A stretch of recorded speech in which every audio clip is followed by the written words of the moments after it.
Onward.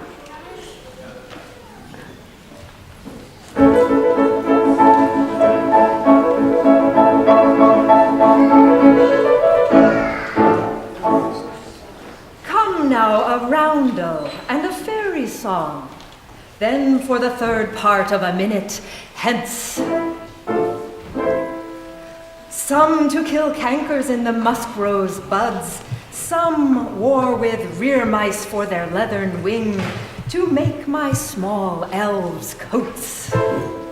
And some keep back the clamorous owl that nightly hoots and wonders at our quaint spirits. Sing me now asleep, then to your offices, and let me rest.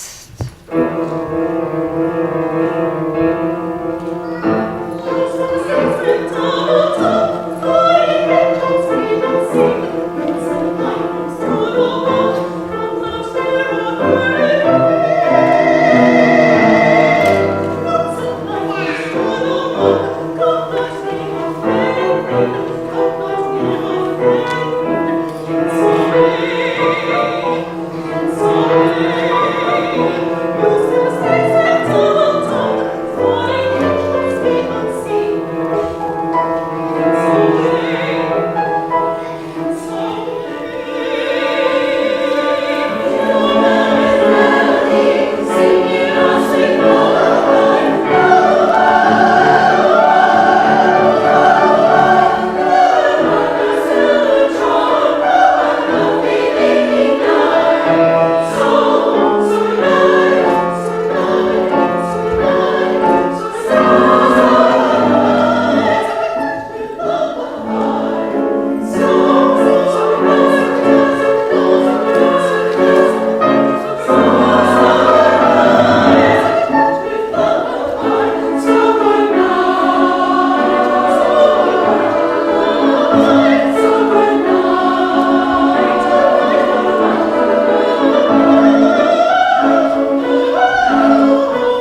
This is Anne Sexton's poem, Welcome Morning.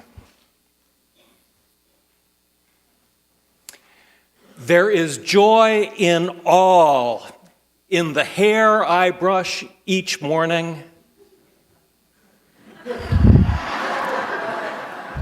Now, maybe there was joy in Anne brushing her hair, but I'll tell you, with that darn ponytail, there was no joy in brushing my hair. There were tangles, and you didn't want to see what I looked like coming out of the shower or after blow drying, and product and spray.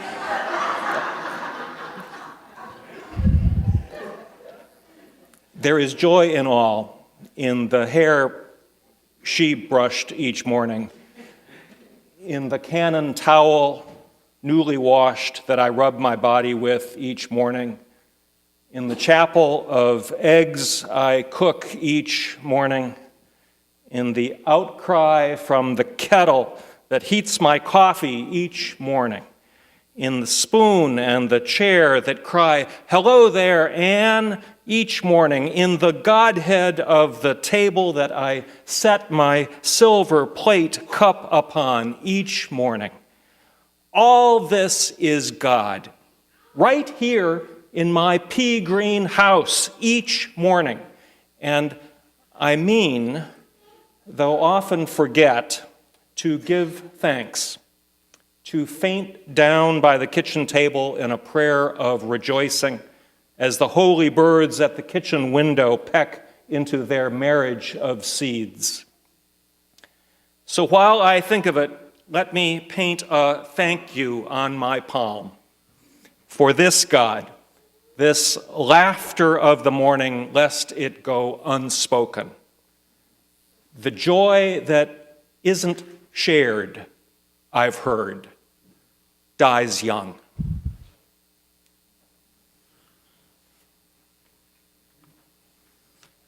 God of grace and God of glory, we'll sing. It's number 115.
in the words of our unison affirmation.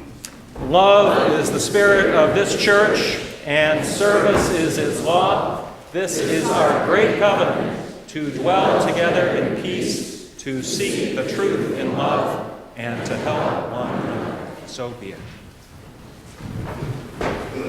Good morning. You sound great. Welcome to the First Parish in Bedford, gathered in love and service for justice and peace. Well, sometimes it gets crowded up here with all of the choir, but it's extra crowded. We're so happy to have two gorgeous pianos up here. This is amazing. And you guys, I could just lie down underneath either one of those and enjoy. They do that in some, where is it? Provincetown, Mass. During the postlude, folks come up and lie down under the piano. I don't know if we will do that, but in this room, you're just sharing so much joy, and it's amazing. So thank you so much for being here. And I hear that lots of great music has been happening because of them. Both two pianos for four hands on Friday night was great, so we're here to hear more of that. And also a different concert, Barbecue and Blues, benefiting Star Island. And that happened here recently, and that was great. So it's just a lot of good music going on, and not to mention spotted snakes. So welcome, everybody. Welcome to new visitors and to old friends. Here in this church, human beings have gathered for centuries, seeking a higher purpose and deeper life than they could find alone. Here, the ordinary is sanctified, the human is celebrated, the compassionate is at hand. We know that life is richer, deeper, and more gratifying if we live it together. And so we celebrate the many diversities among us: age, race, class, differing abilities, sexual orientation, gender identity, religious and political beliefs. We are a community where all can teach and all can learn, where we strive to take care of one another and be a blessing to the world. Whoever you are, whatever is working or not working in your life, we're really glad that you're here. Following the service, you can join us for community hour in the common room behind me or upstairs in the Blinn room. There's also a service discussion upstairs in the Bacon room following the service at 11:30. You could stop by the welcome table between here and the common room to find out a little bit more about us and tell us a little bit more about you, or stay in touch by filling out a blue connection card in your pew. If you're a young person today, there's some great activities planned, and when the young folks go out in a little bit, you can go along with all of those, or you can bring your adult person with you if you'd like. That's okay too. And let's see, there's always announcements in the back of your order of service. I encourage you to have a look. But I just want to say Ferry Beach is coming up pretty soon on Mother's Day weekend, and it is a really fun time in a beautiful environment with people who've gone for many, many years and people who are brand new each year. And I really want to say it is not a clique. It's not the thing that happens for some special group. No. This is a church retreat. All are invited, all are welcome. And if you happen to have never gone before, there is a spot for you on the porch in a rocker or running around the sandy beach. There's stuff planned, but it's also just really relaxed and fun. And we hope that everyone feels really welcome to stop by the Ferry Beach table, find out more, and hopefully sign up. We love being together there, and there will also be a service here on that day. So you won't miss out either way. I think that brings us to the end of these announcements. We're so glad that you're here. Welcome, everybody. And now a stewardship moment. Come on up, Tom Einstein.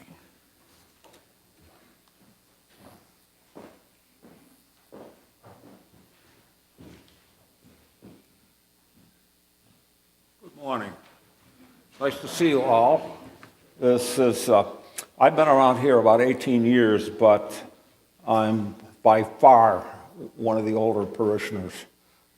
Most of the people I know here were here long before I got here. And some of you newcomers I'm not that familiar with. Church Parish is a really eclectic church. It's got a lot of things to offer. People come here for different reasons. Some people come for the choir, the music. Some people come because it's a wonderful place to send their kids to Sunday school. Other people come because they enjoy John's preaching. I'll tell you why I come. is, first of all, is I enjoy John's preaching. I think he's a very gifted preacher, and we're very lucky to have somebody that can deliver his quality of sermons. I also sometimes go to my wife's church, so I have a basis for comparison. And John is up there near the top. The other reason I go is to hear Joys and Concerns every Sunday, where people tell about the important things that are going on in their lives, their losses, their joys. And I find that keeps me really grounded. And it puts me in touch with what life is all about and other families and the struggles they're going through or the joys that they have.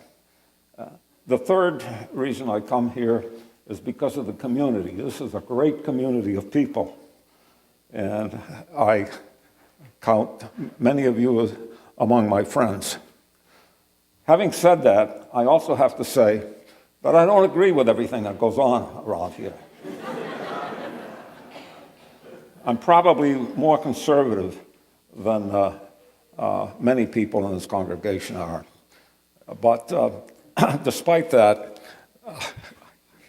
I find this church worth supporting. So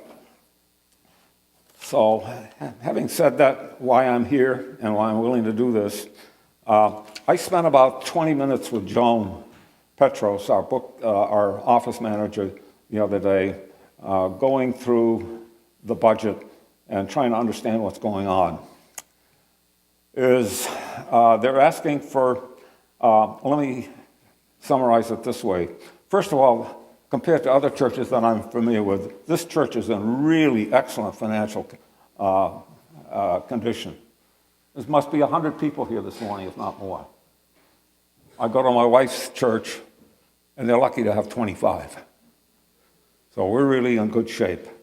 And a lot of that, I think, is due to John's leadership. 60% of our budget comes from pledges. There are a total of 200 pledging units, and each family, if both husband and wife go, are counted as one pledging unit. And the average pledge is about $1,740 last year. However, and that's just about enough to carry us. However, the median pledge is only $1,300. Half the pledging units of the 258 units are only pledging $1,300 or less. That's a little less than $100 a little more than $100 a month. So the people who are really carrying this church are the upper half. They pledge most of the money, because the average is greater than the median. The median is that point where half the people pledge less and the other half pledge more. This year they're asking for about a 6.5% increase to $480,000. And I saw that and I said, oh my God. And you got a family with 2 kids that's getting by on maybe a net income of $4,000 a month or so. A 7% or 6.5% increase, that's a lot of money for them. And those people probably can't swing it. But my suggestion is that the economy is better now than it's been in the last 5 or 6 years. And people are getting a little more money. Nobody's getting 6% raises that I know of, unless you've been promoted to vice president of Verizon. But try and give at least as much as your income has increased this past year, and if possible, give more than that. If you have any questions, I'll be glad to answer them after the service. Thank you.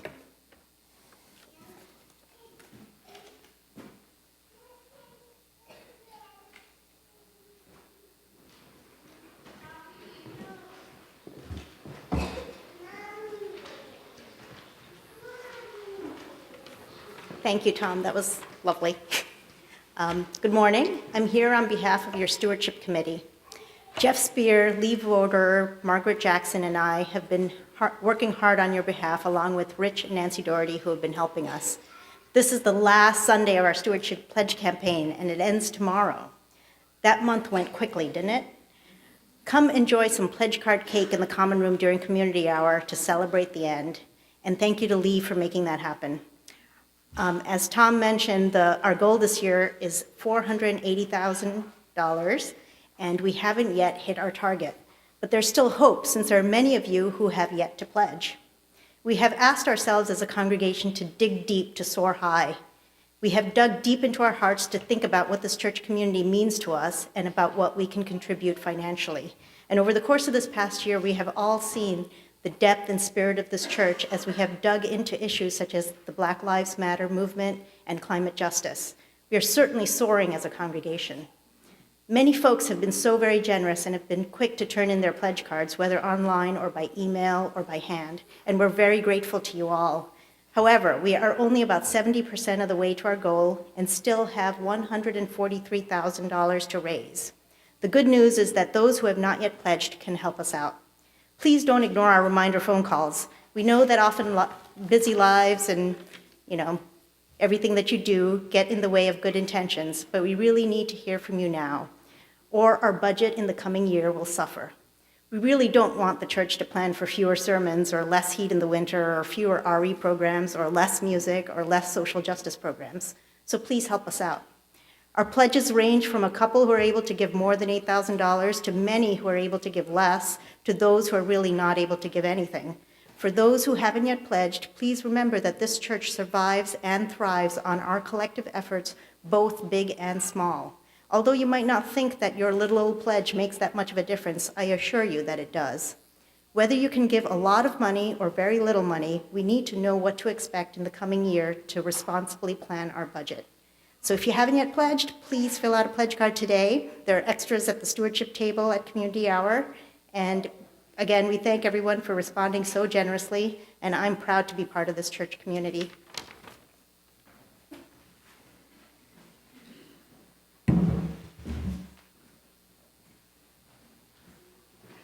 Thank you, Renu and Tom and everyone. Let's have Geddes and Kaushik's come on up, and Dave, there is a microphone on the candle stand there. And one of our annual traditions, of late at least, has been to read Sarah Geddes' poem, Spring Cleaning. Sarah was Dave's wife and Lisa's mother, and Sarah died in 2009, much too soon. Her ashes are in the memorial garden. There's a brick out there and a leaf on the tree of life in the back, and Sarah's epitaph is almost famous. And so we try to raise her visibility at least annually and read Spring Cleaning. Do it. Spring Cleaning by Sarah Geddes. Open the house, let the sun roar in a corner, the huddling dust. Let the March wind tear down cobwebs, sweep out crayons and cookie crumbs, Christmas needles and smells of vapor rub and smoke. In the brisk new daylight, get things straight. Clean the hall closet. Organize your desk. Go through your wardrobe, your game plan, your old loves. Sort, evaluate, throw things away. Remove the victim of winter's grudge, littering the yard like a battlefield. Haul away the big black branch that's lurked there like a beached squid since January. Lop off its limbs and stack them. Rake slimy leaf rot off the tulip beds. Let clean heat reach the bulbs. Root out the old hurts, the cozy unsuccesses. Forget that your sister wasn't at your wedding, that your father didn't like you much. Get rid of the birthday party no one came to, and the men who never asked you out again. Bundle the demeaning medical procedures and leave them at the curb. Pile up the lost job, the student evaluations, the ideas of what your in-laws should be like. Burn them. Burn the time your 6-year-old came home from school and you weren't there. Burn the anniversary evening that wasn't fun. Burn the bad poems and the rejection slips. Be ruthless as March. Be a lion. Under the clean limb trees, be fierce and neat. Hunt out the beasties that fatten in the dark. Let the sun scour. Let the wind prowl and pounce.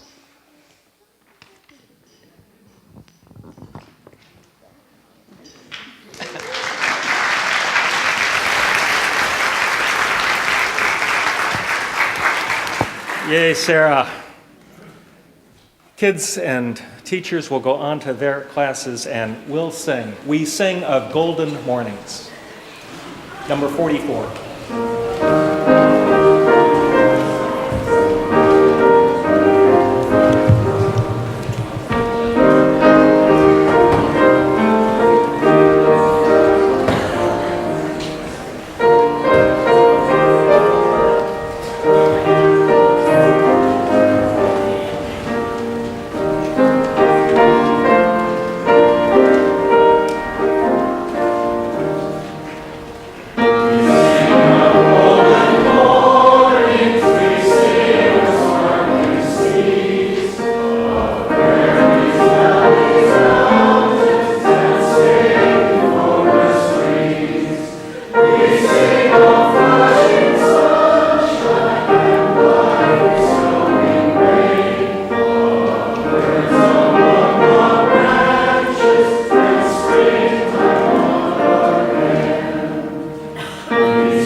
Good morning, I'm Nancy Doherty from the Lay Pastoral Care Team.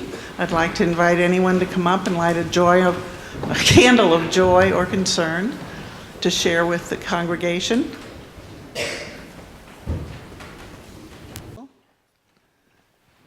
And then one last candle for those joys and sorrows that remain in our hearts.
Our first of two readings comes from the Gospel of Luke.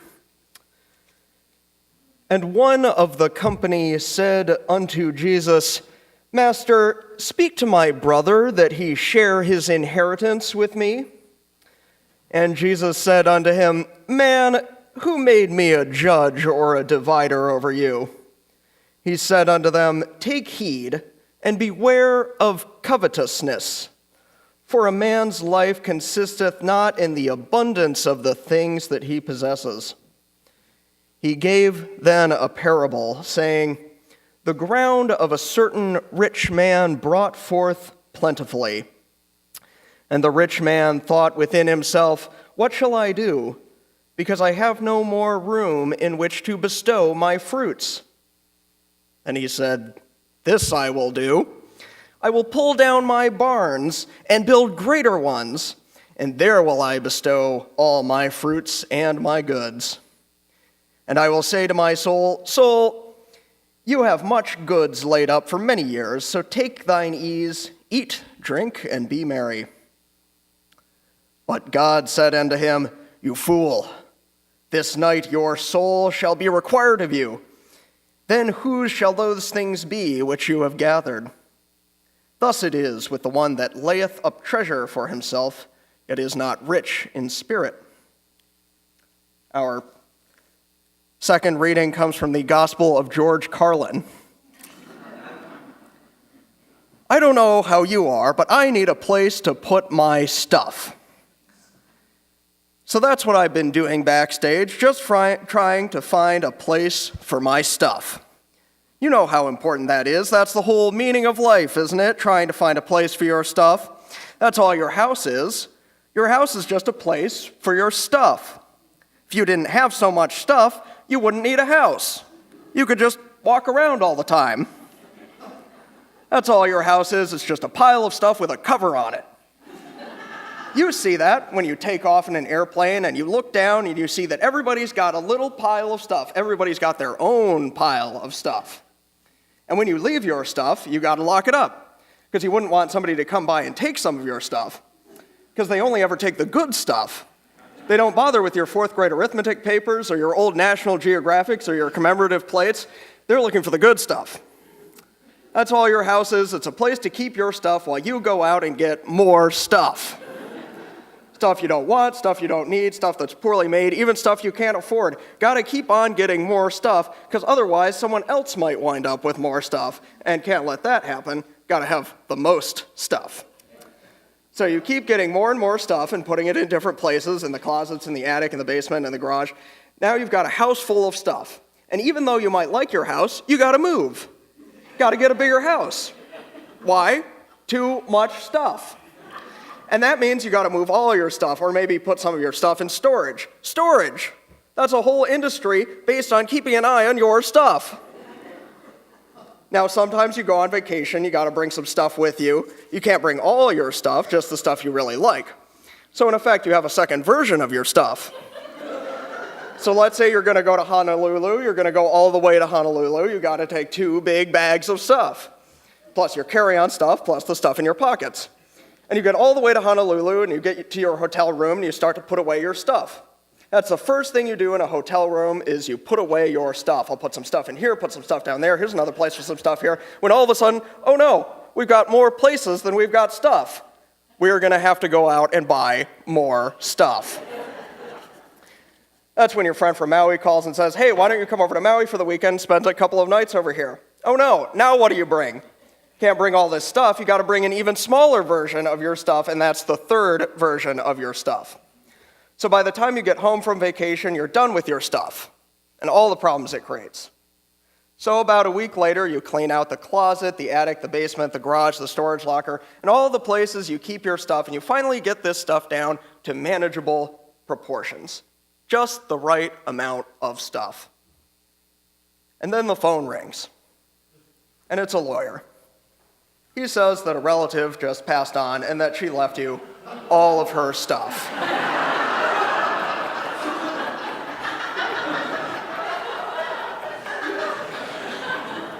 In such a situation, you might say to yourself, freely I have received.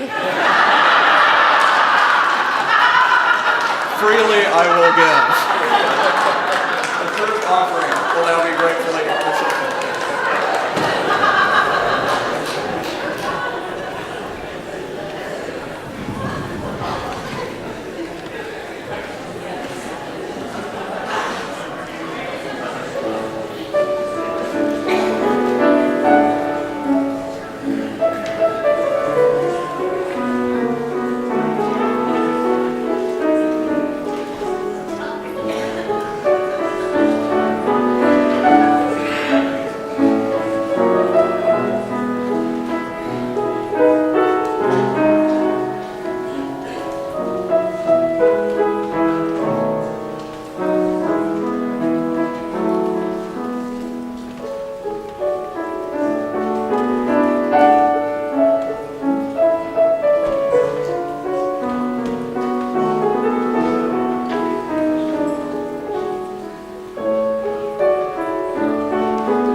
There is a story that a mother once came to the Buddha and asked his advice as to how she might help her child break an addiction to sugar.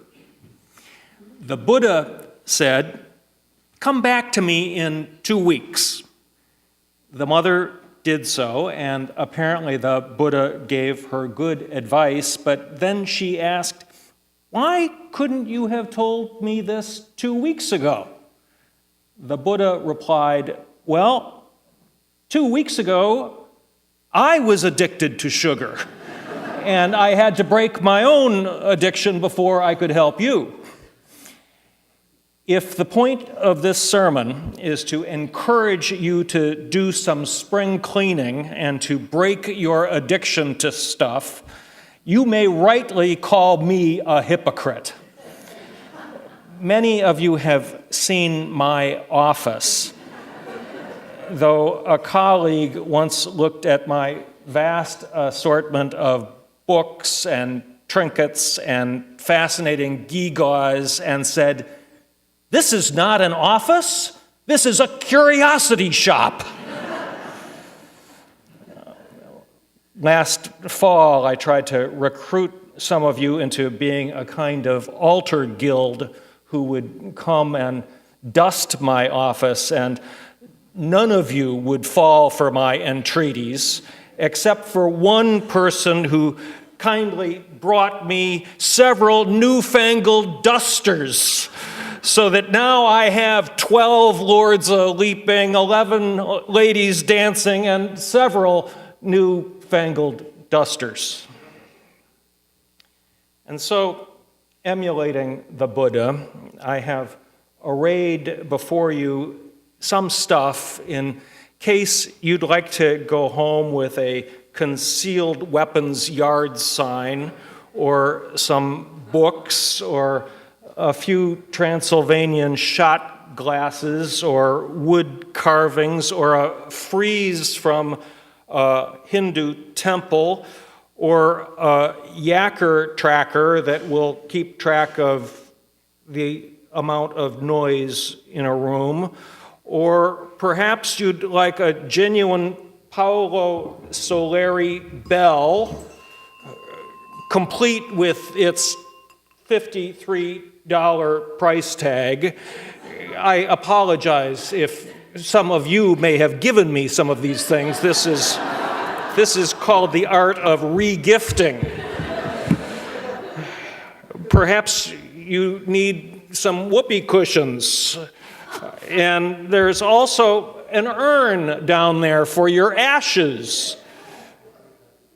This box is placed on the pulpit. This box, by the way, is what used to pass for offering boxes in this congregation. This box is placed up here for your free will offerings in case you want to take any of these things home. I think we may have a $30,000 shortfall in our pledge, and I am confident that the stuff that is arrayed before you is well worth that amount of money.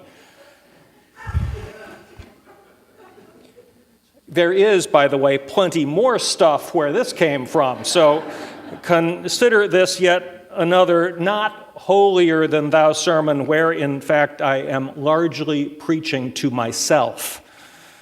And the most recent addition to my office is my ponytail, which looks rather good on the back of my bust of Tom Paine. These you may not take.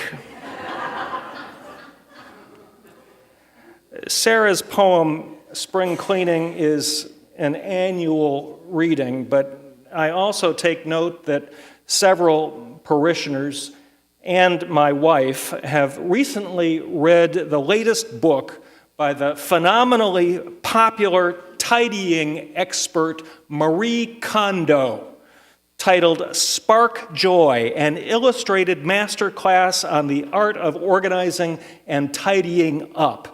Have some of you encountered this book? It is something of a rage.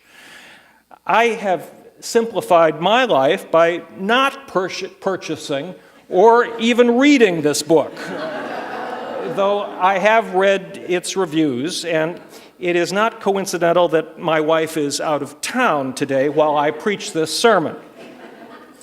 One of the reviews says, "Humankind has had a long, complicated relationship to stuff.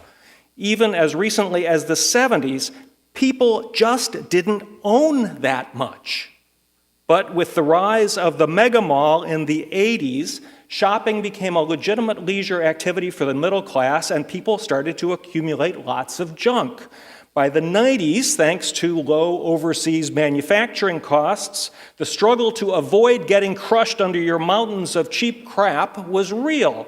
That's when storing and organizing started to look like the key to happiness. Enter the container store, hold everything, and the rise of the professional organizer.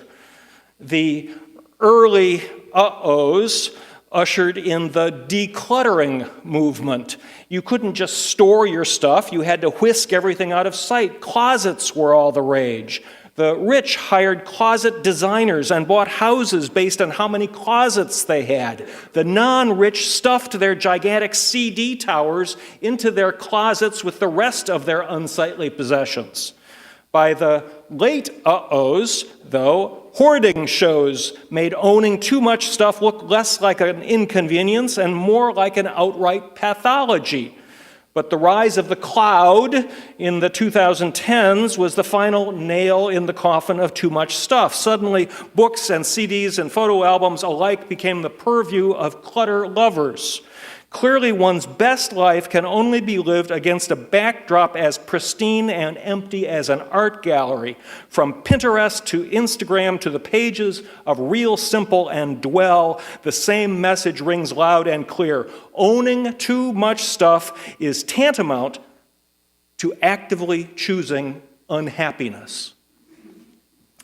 And so this all sets the stage for this tidying messiah, Marie Kondo.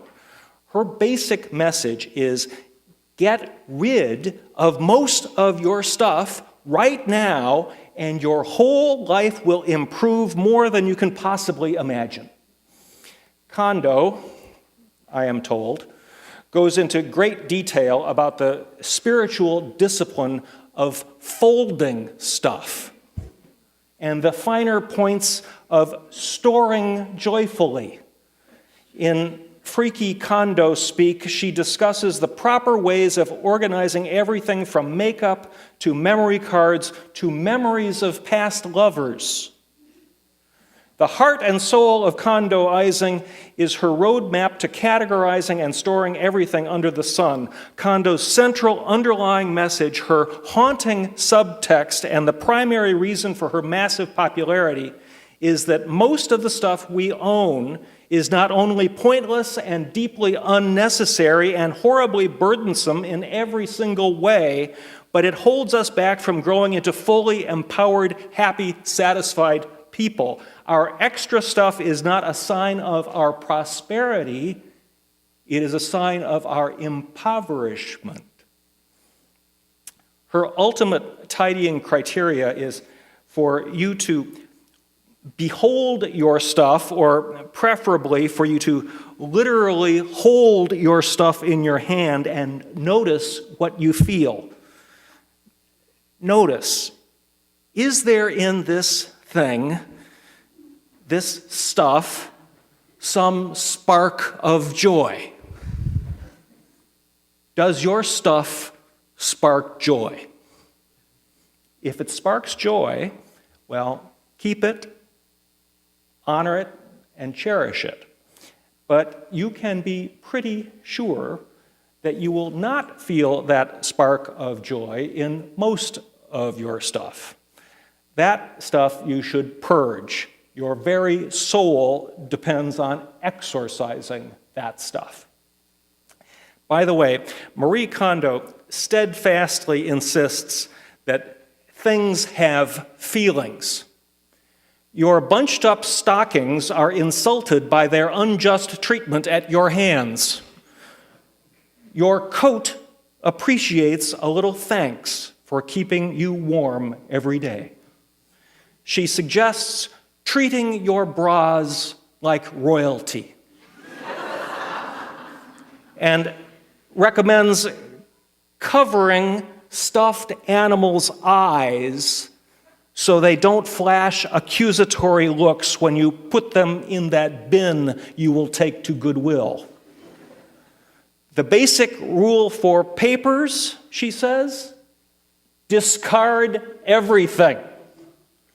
Most people say that if their house was burning and they could retrieve but one thing, they'd save family photos. But Marie Kondo says, as for photos, cherish who you are now. As for letters, rather than putting them directly into the recycle bin, it is more respectful to cover them in a paper bag first. People find Marie Kondo's stuff riveting. One reviewer concludes, and I've tidied this quote up a bit, not only do we live in a world that wants us to replace the 100 bags of worthless crap we just threw out with even more worthless crap, but it will get up in our faces and insist every waking second of the day that we purchase more worthless crap right this very minute.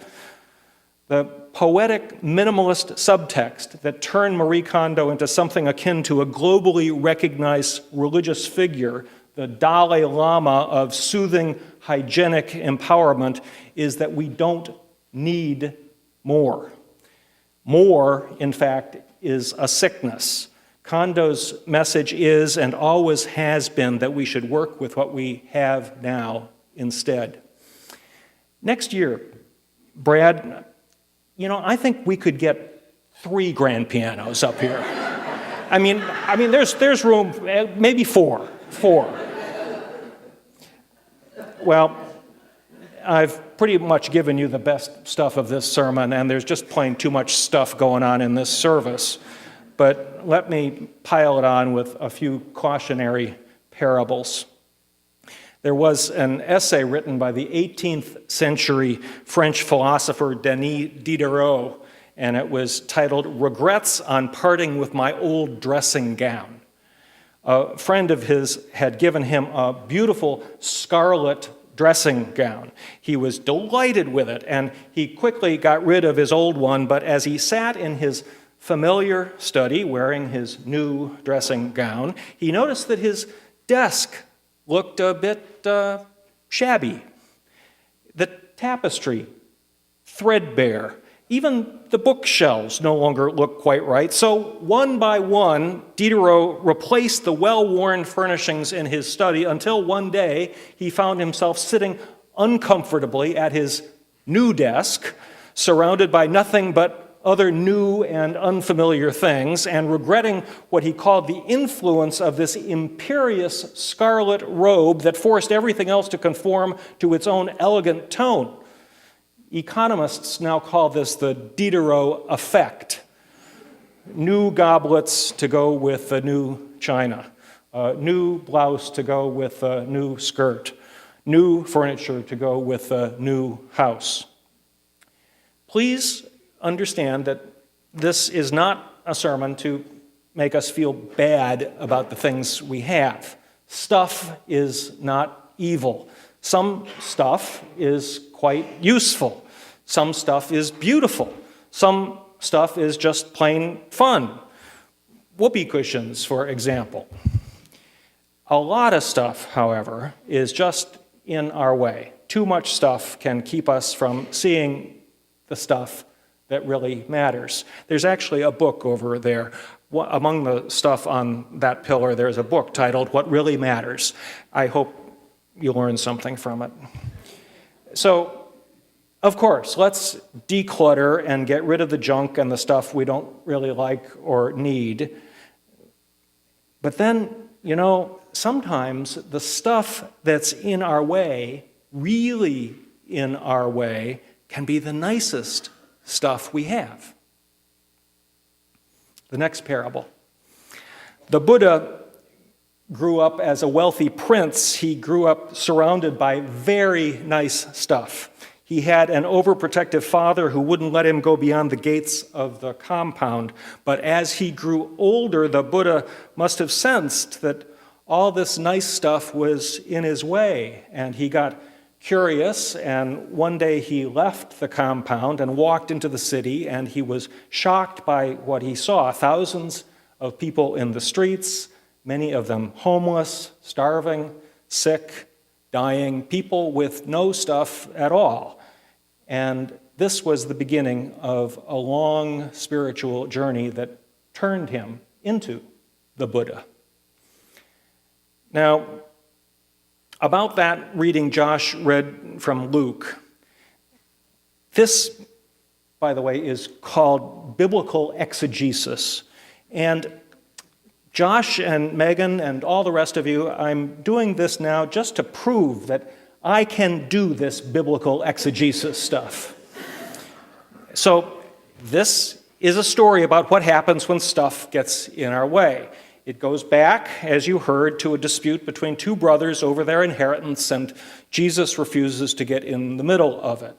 But Jesus uses it to suggest a way of paying attention to what's most important. What if you stopped measuring your life in terms of wealth or possessions? What if you didn't worry so much about what you'll eat or wear? What if you were to learn to be rich toward God, which I translate as rich in joy, rich in meaning, rich in whatever for you is most worthy of your deepest, truest self. So to illustrate this, Jesus tells a parable about a rich man, one of the 1%, a man who already has a lot of stuff, and he gets more stuff, and pretty soon he has to build bigger barns to store his stuff in.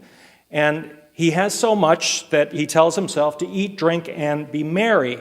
And the rich man is totally self-absorbed. My barn, my grain, my goods, my soul. The rich man, this parable is known as the parable of the rich fool.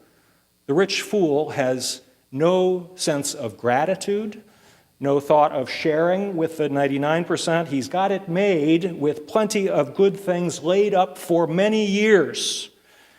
And that's when the voice of God breaks in and says, "This very night, your soul will be demanded of you."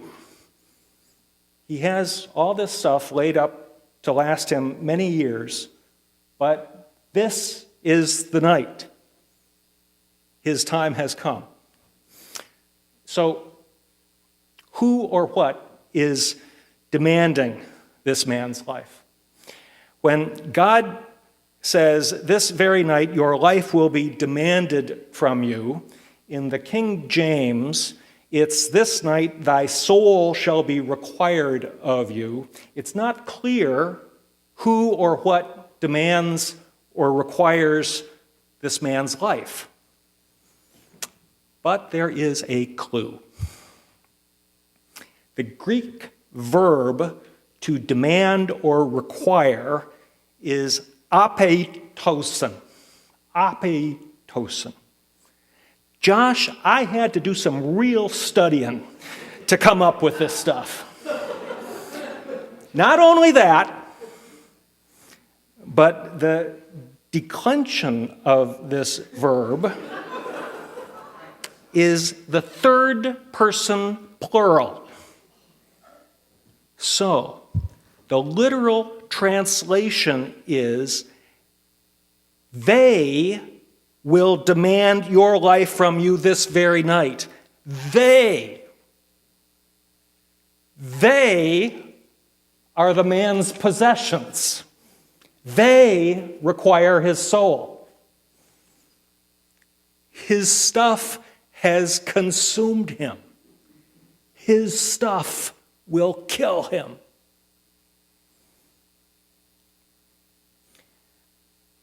What stuff is in our way? What spring cleaning is required? What stuff sparks joy and meaning? Let us seek ways to be rich with stuff that matters. So while I think of it, let me paint a thank you on my palm for this God, this laughter of the morning, lest it go unspoken. The joy that isn't shared, I've heard, dies young.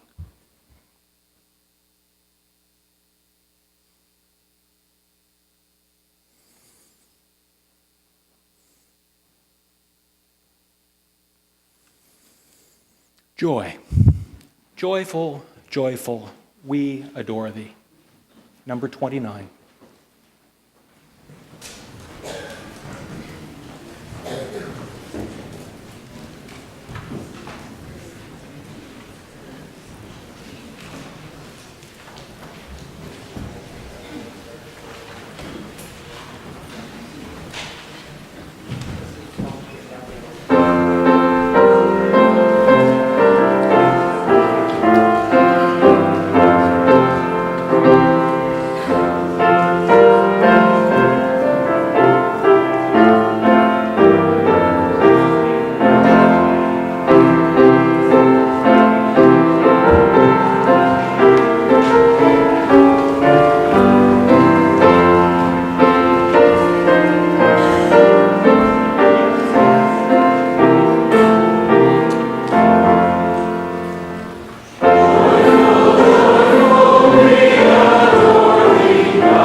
matters much. Nothing else matters much.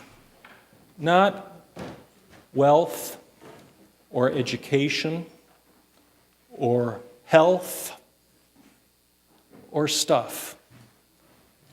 Without this gift, nothing matters much without this gift. This is the final deposit and distillation of every faith and every creed that somehow, we keep zest in living. May it be so.